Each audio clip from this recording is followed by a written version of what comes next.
có này côn mà sẽ bọc từ đó đúng món côn pi lấy côn buôn này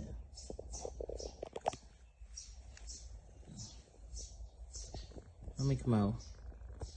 côn tràn đấy hả mà đây rosin trong côn nó mấy màu và côn nhà nó này bình tê ha là côn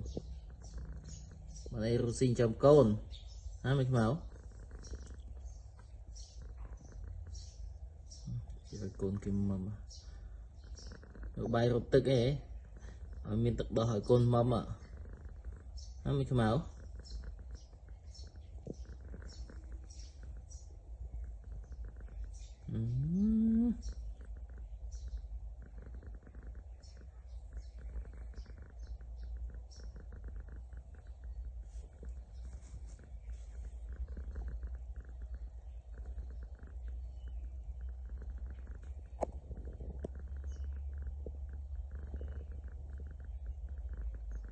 thì cái trên sẽ lấy vậy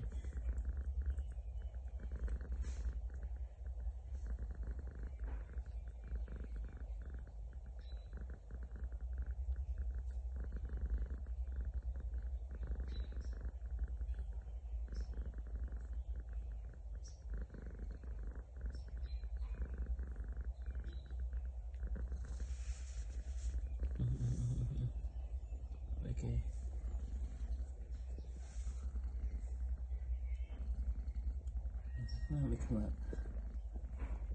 yên lắm mấy màu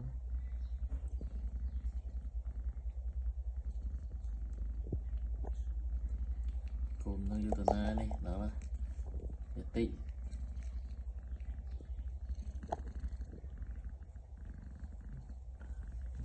khô bò hố mà mấy cắt từ hôm mấy sao